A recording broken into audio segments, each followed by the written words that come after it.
Hello friends, in this quick tutorial I'm gonna be show you how to check who view my TikTok video. But before getting started this video, make sure to subscribe. How to 1 minute.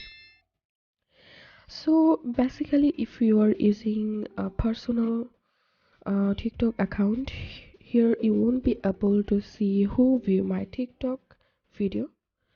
So you have to convert your personal account into a business or creator account. So for that, open your profile, then click on this three line icon to the upper right hand corner and click on settings and privacy and click on manage account and click on switch to business account.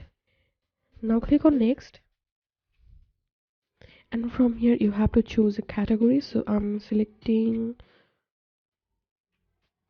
beauty and click on next.